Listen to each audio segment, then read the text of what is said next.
21. The Galaxy Council had watched Earth for over 100 years. To them, humans were noisy, messy, and far behind the rest of the galaxy. Their ships burned fuel instead of bending space. Their weapons fired metal instead of energy. They argued over land and resources like children fighting over toys. The Council found it all rather sad. They never thought Earth would be a problem.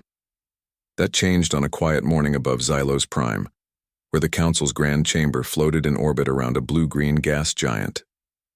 Envoy Krell Voss of the Velnari hegemony stood before the assembled delegates, his silver robe shimmering under the soft light. He held a data slate in one three-fingered hand and cleared his throat with a sound like grinding stone.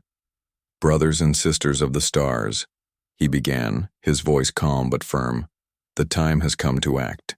The Sol system, home to the human species, sits on a belt of rare minerals vital to our growing fleets. For decades, we have allowed them to mine it freely, assuming they would one day join us in peace. But they remain isolated. They refuse all offers of integration. They hoard what is, by galactic law, a shared resource." A murmur rippled through the chamber. Most delegates nodded. The humans had been politely ignored for so long that no one had ever considered them a threat. Some even found their primitive broadcasts amusing, dramas about love, crime, and talking animals. Krell continued, "We have decided. Earth will surrender control of the asteroid belt within 30 cycles. If they do not comply, we will enforce peaceful realignment." No one objected. The vote passed unanimously. A message was sent to Earth the same day. It was short, cold, and left no room for discussion. On Earth, the message arrived during a rainy afternoon in Washington. DC President Daniel Brooks was in the middle of a meeting about coastal flooding when his secure tablet buzzed. He read the message once, then again, his face growing still. He called an emergency session within the hour. Deep beneath the Rocky Mountains, inside a bunker known only as Site Theta, the leaders of Earth's defense gathered. Fluorescent lights hummed overhead as Brooks entered the war room. Around the table sat Defense Secretary Lisa Grant, her dark hair pulled back, eyes sharp with worry. Next to her was Dr. Owen Carter, a quiet man in his 50s who rarely spoke unless he had something important to say. At the far end stood Fleet Admiral Hector Ruiz, broad-shouldered and calm, his uniform crisp despite the late hour. Brooks placed the tablet on the table. "They want the asteroid belt. They say we have 30 days to hand it over. If we don't, they'll take it by force." Lisa Grant leaned forward. "Do they even know what we've been building?" Ruiz crossed his arms. "They think we're still flying rockets with fire in the back. They have no idea. For years, Earth had been working in secret. Decades ago, a strange object had crashed into the Pacific Ocean near Hawaii. It wasn't human. Inside, scientists found technology far beyond anything on Earth. Power cells that never ran out, materials that healed themselves, and navigation systems that bent light in space. The project to study and replicate it was called Aegis. Only a handful of people knew it existed. Owen Carter finally spoke. "The Aegis ships are ready. Not all of them, but enough. We have 6 operational vessels hidden near Jupiter's moons. They're faster than anything the Council has shown us. And their weapons. Well, let's just say we don't need to kill to win." Lisa frowned. "But do we want to fight? This could be a bluff. Maybe they just want us to talk." Brooks looked at each of them. They didn't ask. They demanded. "That's not diplomacy. That's a threat." Outside, thunder rolled across the mountains. Rain tapped against the reinforced concrete walls like impatient fingers. Over the next few days, world leaders were quietly informed. Not all agreed. Some wanted to surrender, fearing annihilation. Others argued that resistance would only make things worse. But Brooks held firm. He knew that if Earth gave in now, it would never be treated as an equal. They would always be seen as weak. Meanwhile, in shipyards hidden inside hollowed-out asteroids and beneath the icy crust of Europa, workers moved faster than ever. Final checks were run on engines that hummed with strange energy. Pilots trained in simulators that mimicked real space combat. Captain Marcus Bell, a former test pilot with steady hands and a dry sense of humor, was placed in command of the lead ship, the UNS Resolute. Bell had seen the alien tech up close. He'd flown prototypes that could jump from Earth to Mars in under an hour. He knew what they were capable of, but he also knew the risks. One mistake, one misfire, and Earth could be erased from the stars before anyone even understood what happened. Back on Earth, life went on as usual. People went to work, watched shows, argued online. No one knew that their world stood on the edge of war or revolution.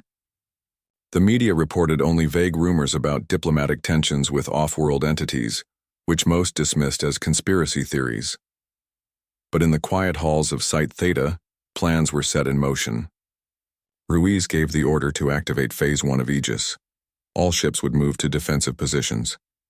Sensors would be doubled, and if the Council fleet entered the Sol system, Earth would not wait to be attacked.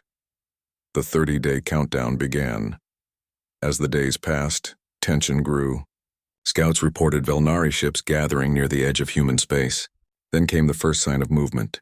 A small fleet, just 3 cruisers, heading straight for the asteroid belt. They weren't hiding. They were showing off. "They think this is a cleanup job," Ruiz said during a late-night briefing. "They expect us to roll over." Brooks nodded. "Then let's give them a surprise." The room fell silent. Everyone knew what came next. There would be no more talks. No more warnings. Earth had been pushed too far. Captain Bell stood on the bridge of the Resolute, staring out at the stars. Jupiter loomed in the distance, its red eye watching like an ancient god. He took a deep breath and gave the order. "All ships prepare for engagement. We're not backing down." Far above, in the cold dark between stars, the Galaxy Council still believed Earth was harmless. They had no idea that humanity had been waiting for this moment, not to conquer, but to prove they belonged among the stars. And when the Velnari ships crossed into Sol space, they would learn the truth the hard way. The Velnari enforcement fleet entered the Sol system with confidence. Their 3 cruisers, sleek, silver, and humming with energy, moved in perfect formation. They had done this before on a dozen young worlds. Drop a few drones, disable the primitive defenses, broadcast a calming message, and within hours the locals would surrender. It was routine. Boring even. Captain Jorik Vex of the lead cruiser, the Dawn's Edge, yawned as his ship crossed the orbit of Neptune. His crew barely paid attention. They were already planning the victory feast. No one expected resistance. Earth signals were still filled with music, weather reports, and reality shows. Nothing suggested war, but deep in the shadow of Jupiter's moon Callisto, 6 human warships waited in silence. Their hulls were matte black, shaped like blades, with no lights, no radio chatter, no heat signatures. They ran on quantum core reactors that bent local space just enough to hide their presence. To any scanner, they looked like empty space or drifting rock. Captain Marcus Bell sat in the command chair of the UNS Resolute, hands resting lightly on the armrests. He wasn't nervous. He was focused. Around him, his crew moved with quiet precision. No shouting, no panic. Just calm readiness. "Enemy fleet at Mark 7, said Lieutenant Nina Patel, her eyes locked on the tactical display. "Speed steady." "No sign they've seen us," Bell nodded. "Hold position. Wait for my order." The Velnari ships drifted closer, passing Saturn, then Mars. They slowed as they approached the asteroid belt, scanning for mining stations. They found dozens, small automated platforms run by solar power and old-fashioned robotics. To the Velnari, it was proof of Earth's backwardness. "Begin pacification protocol," Captain Vex ordered. "Deploy drones. Disable all human tech in the belt. Broadcast the surrender message on all frequencies." Tiny drones shot from the cruisers, zipping toward the mining stations. But before they could reach their targets, something strange happened. The drones flickered, then went dark. One by one, they fell silent. Vex frowned. "What's going on?" Before his science officer could answer, alarms blared across all 3 ships. Energy spikes. Unknown signatures. Movement where there should be none. Then from the darkness near Ceres, 6 human warships emerged, not with a roar but with silence. No engines flared. No weapons charged loudly. They simply appeared, surrounding the Velnari fleet in a perfect tactical ring. "What in the void?" Vex started, but his words were cut off as a pulse of graviton energy washed over his ship. Not a blast. Not a beam. Just a wave that twisted space around the Dawn's Edge, locking its engines and weapons in place. On the Resolute's bridge, Bell gave a single command. "Disable, don't destroy." Graviton lances fired, not to pierce hulls, but to disrupt power flows. One by one, the Velnari cruisers went dark. Their shields collapsed. Their thrusters died. Their comms went silent. Within 7 minutes, the entire enforcement fleet was floating helplessly in the asteroid belt, like toys with dead batteries. No one was hurt. No ships were torn apart. But the message was clear. Earth could stop them without firing a single explosive round. Bell stood and walked to the main view screen. Open a channel. Broadcast it on every frequency they use, and ours. A moment later, his face appeared on every screen across the Velnari ships, and soon after, on every major network in the galaxy. He wore a simple uniform, no medals, no fancy insignia. Just a man speaking for his world. Council envoy. Bell said, his voice calm but firm. You came to take what isn't yours. You thought we were weak. You were wrong. Tell your masters Earth doesn't negotiate under threat. We're not your children. We're not your subjects. And we won't be erased because you find us inconvenient. He paused, then added, your ships are safe. Your crews are unharmed. But if you send more, we won't be so gentle. The transmission ended. On the Velnari bridges, stunned silence filled the air. Captain Vex stared at the blank screen, his pride shattered. He had come to enforce order. Instead, he'd been outmaneuvered by a species his people had laughed at for generations. Back on Earth, news of the encounter spread fast. The government hadn't planned to reveal Aegis so soon, but Bell's broadcast made secrecy impossible. Within hours, every news channel, every social feed, every street corner buzzed with the same question. Did we just beat an alien fleet? President Daniel Brooks addressed the world that evening. He didn't boast. He didn't threaten. He simply said, we defended our home. We showed we can stand with others in the galaxy. Not below them, not above them, but as equals. But not everyone celebrated. Some feared retaliation. Others worried Earth had just painted a target on its back. In the Galaxy Council, panic began to spread. On Xylos Prime, Speaker Zintra called an emergency session. Delegates argued late into the night. The Velnari demanded immediate military action. The Lumari urged caution. The Kethari, who had long traded with Earth in secret, warned that humanity was not what they seemed. Meanwhile, deep in Earth's hidden shipyards, work didn't stop. Admiral Ruiz ordered all Aegis ships to full alert. More vessels were being finished, bigger, faster, smarter. Owen Carter's team worked around the clock to improve shield harmonics and refine the graviton weapons. Lisa Grant began drafting messages to neutral systems, hoping to find allies before the Council struck back. Captain Bell returned to lunar orbit, his ship docking quietly at Horizon Station. He was tired but satisfied. He hadn't wanted war, but he knew peace without strength was just a dream. As he stepped off the Resolute, a young technician handed him a coffee. You really showed them, sir. Bell smiled faintly. We showed them we're here. That's all. But across the galaxy, the message was already changing minds. Species that had ignored Earth now watched closely, some with fear, some with respect, a few with hope. The Galaxy Council had assumed humanity was a footnote in cosmic history. Now they weren't so sure. Earth hadn't just fought back, it had done so with skill, restraint, and purpose. And that was far more dangerous than brute force. In the quiet hours before dawn, President Brooks stood on the roof of the White House, looking up at the stars. He knew this was only the beginning. The Council wouldn't accept defeat so easily. They would come back with more ships, more anger, more fear. But Earth was ready. Not because it wanted to rule the stars, but because it refused to be ruled.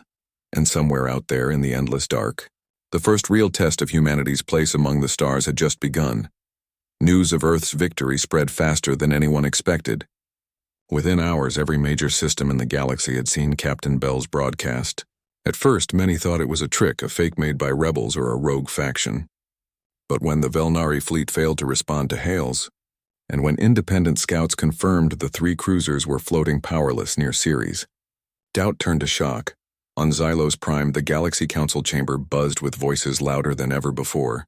Delegates paced, argued, and demanded answers. Speaker Zintra of the Lumari called for calm, but her words were drowned out by shouts from the Velnari and the militaristic Korak Syndicate.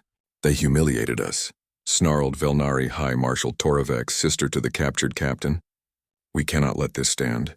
Earth must be taught its place, but not all agreed.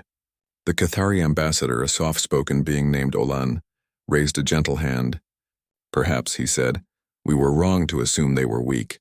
Maybe they deserve a seat at this table. His words were met with laughter, nervous, uneasy laughter. No young species had ever earned a council seat without centuries of proving themselves. Earth was barely spacefaring by galactic standards, or so they thought. Back on Earth, the mood was tense but proud. People celebrated in the streets, but governments prepared for war. President Daniel Brooks knew the council wouldn't accept defeat quietly. He met again with his core team in Site Theta. Lisa Grant pushed for diplomacy. "We showed strength," she said. "Now we must show wisdom. Reach out to neutral systems. Offer trade. Show we're not monsters." Owen Carter disagreed. "They don't respect wisdom. They respect power. And right now they think we got lucky. We need to prove it wasn't luck." Admiral Ruiz stood by the holographic star map, arms crossed. "They'll come back. Not with 3 ships, but with 30. Maybe 300. We need to be ready." Brooks listened to them all. Then he made his decision. "We do both. Lisa, draft messages to every non-aligned system. Offer open trade, data sharing, peaceful contact. Owen, speed up Phase 2. Get those shield generators online. Hector, move the fleet to defensive positions. But no aggression. Not unless they fire first." Over the next 2 weeks, Earth worked like never before. Hidden factories beneath Antarctica and inside the moon's Marangini churned out parts for planetary defense grids. Engineers linked quantum cores to massive emitters buried deep in the Earth's crust. When tested, the shield shimmered like heat haze over a desert, strong enough to deflect energy weapons, yet invisible to the naked eye. Captain Bell and his crew trained relentlessly. New pilots joined the Aegis fleet, all volunteers, all sworn to secrecy. They practiced silent approaches, drone swarms, and coordinated strikes that used minimal force. Earth's goal wasn't to kill, it was to disable, to show control, to prove they were not savages. But the galaxy watched with growing unease. Rumors flew. Some said Earth had stolen alien tech. Others claimed humans had made a dark pact with an ancient power. A few whispered that humanity had always been dangerous, that their history of war on their own planet was proof they couldn't be trusted with starflight. Then came the spy. It was small, no bigger than a bird, shaped like a twisted leaf. It slipped past Mars unnoticed, using stealth fields older than Earth's civilization. It drifted toward the moon, scanning, recording, sending data back to a relay near Pluto. But Earth's new sensor net, woven from repurposed asteroid mining drones and quantum-linked satellites, caught it. Admiral Ruiz gave the order. A silent drone launched from Luna, matched the spy's speed and wrapped it in a dampening field. The device went dark. When scientists opened it, they found more than just cameras and recorders. Inside its core was a data crystal. Owen Carter decrypted it himself. What he saw made his blood run cold. It was an invasion plan. Not from one species, but 3. The Velnari, the Korek, and the Drassian Collective had already begun building a joint armada. Over 200 warships. Their target, Earth, their goal, total subjugation.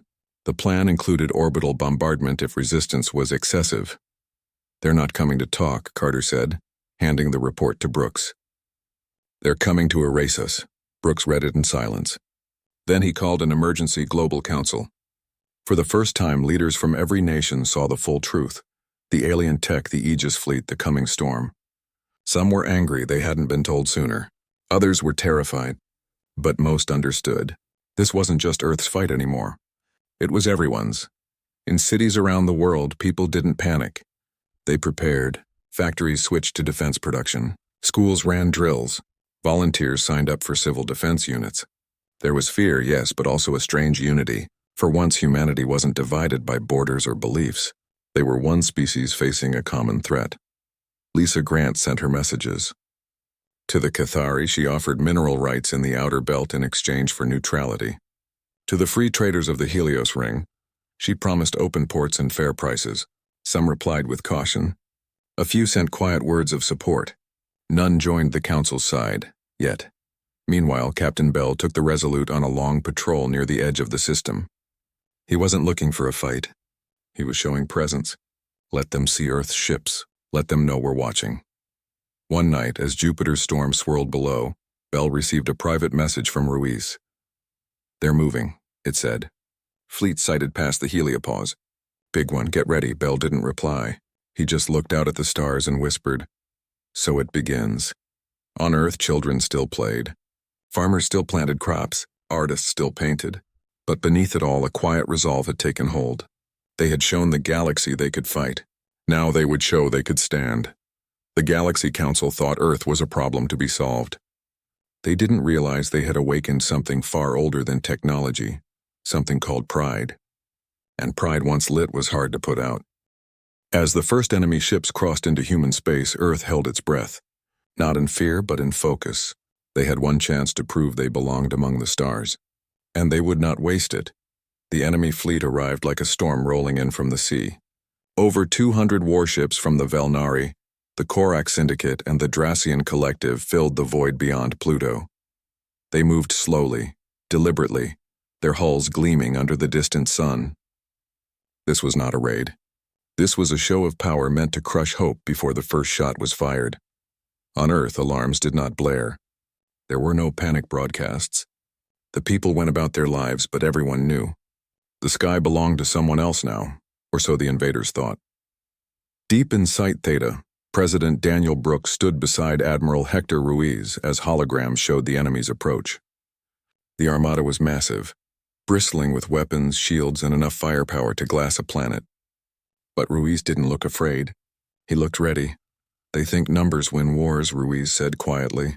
They forgot about the ground. Earth had spent weeks turning the solar system into a trap.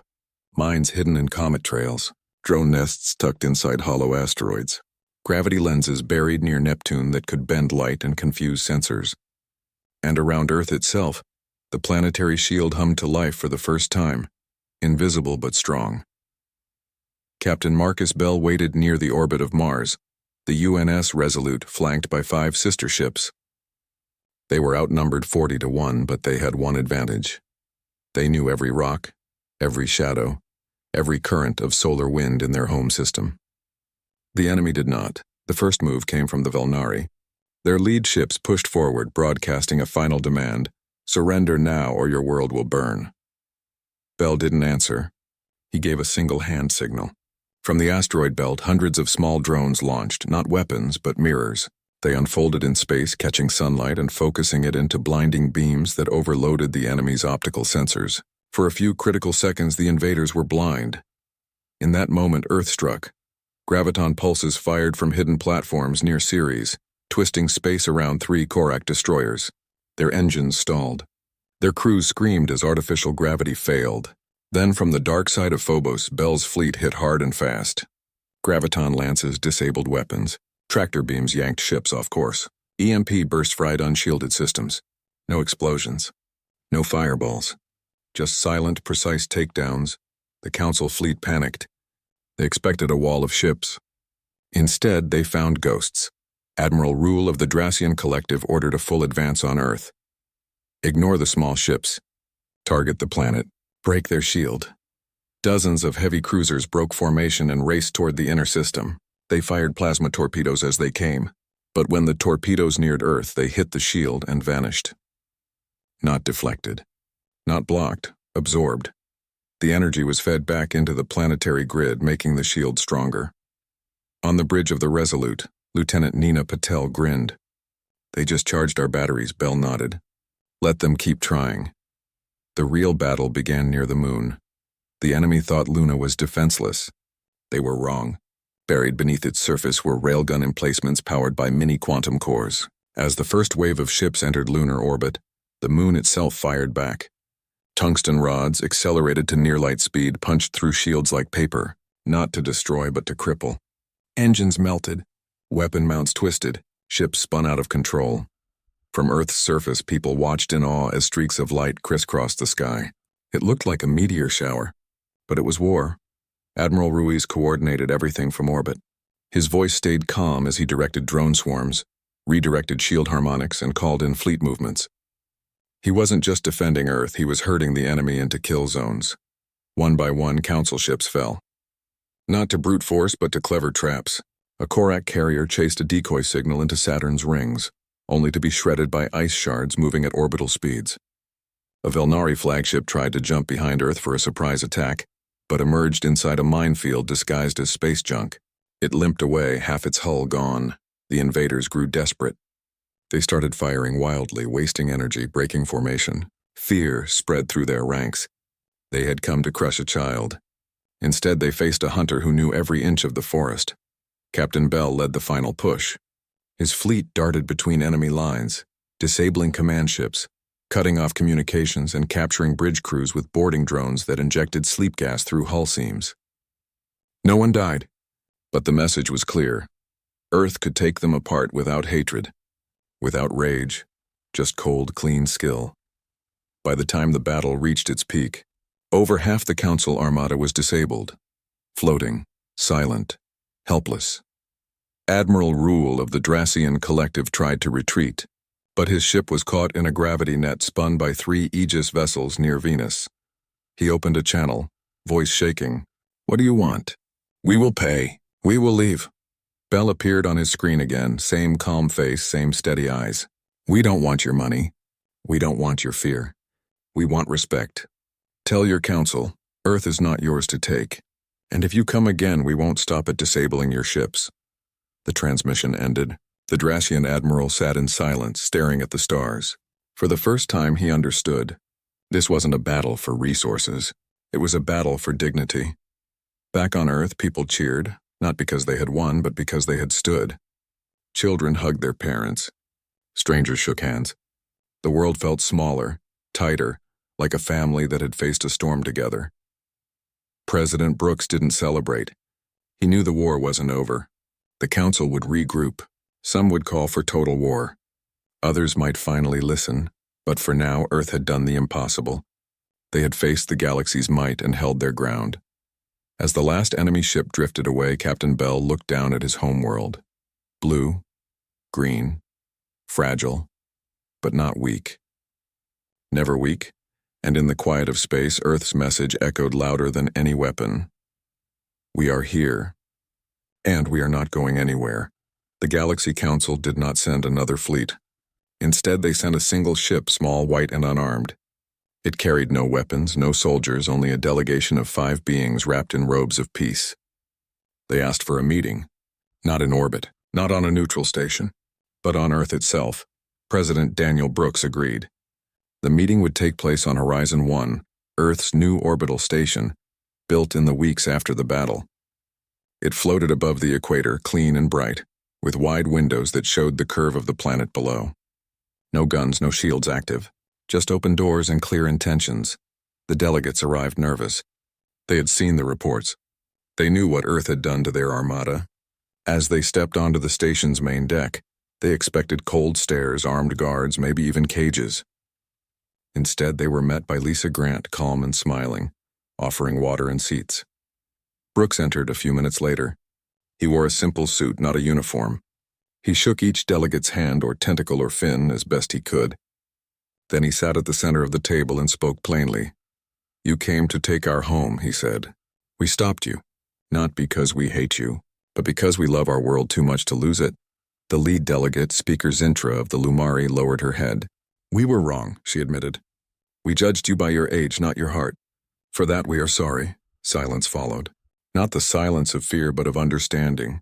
Brooks laid out Earth's terms. 3 things only. First, full sovereignty.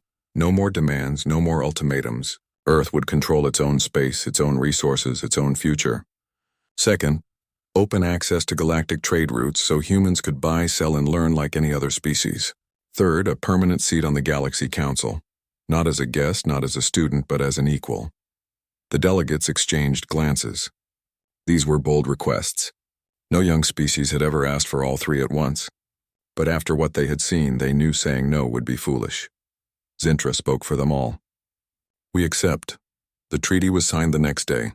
Not with blood or fire, but with ink and light. As the document was sealed, a live feed showed the moment to every world in the galaxy. On Earth, people watched in homes, schools, and streets. Some cried. Some cheered. Most just stood quiet, proud. Back on Xylos Prime, the council chamber prepared for a historic change. A new seat was added, carved from ironwood grown on Earth, shaped by human hands. It sat empty for now, but soon a human voice would speak from it. On Horizon 1, Captain Marcus Bell stood with President Brooks at the observation deck. Below them, Earth turned slowly in the sunlight, oceans blue, clouds white, land green and brown. It looked small from up here, fragile, but Bell knew better. They'll watch us closely now, Brooks said. Some will still doubt us, Bell nodded. Let them watch. We'll show them every day what we're made of. Down on the surface, life returned to normal, but not the old normal. Children dreamed of flying Aegis ships. Scientists worked with new energy cores to power cities without smoke or waste. Farmers used orbital data to grow more food with less land. Earth hadn't just defended itself. It had grown up. Owen Carter led a team to help rebuild the captured Velnari ships, not to keep them, but to return them. We don't need trophies, he said. We need trust. The gesture stunned the galaxy. No victor had ever given back the spoils of war.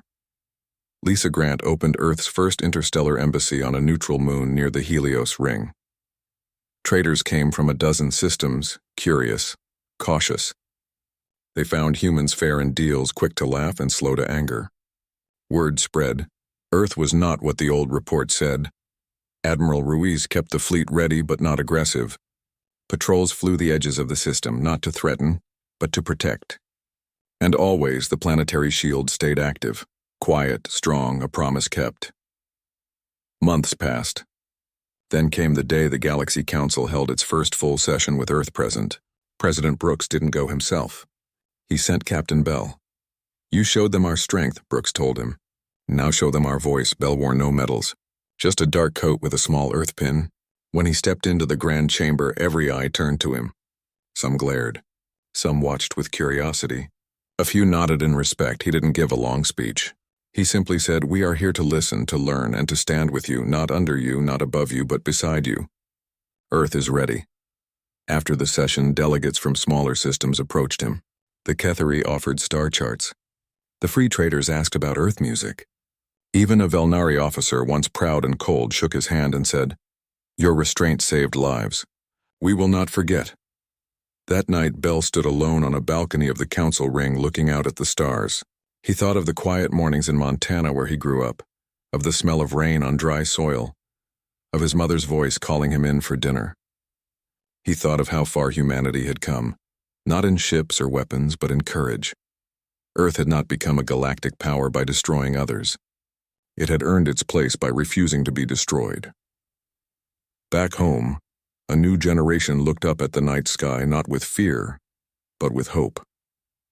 They knew now that they belonged among the stars, not because they were perfect, but because they were willing to fight for what was right, and willing to forgive when it was time. The galaxy had come to Earth expecting a child. They found a neighbor. And in the vast, silent dark between worlds, that made all the difference. As the first human-made starship prepared to leave the solar system on a mission of peace, carrying seeds, songs, and stories, the people of Earth stood together, not as nations, but as one species finally home among the stars.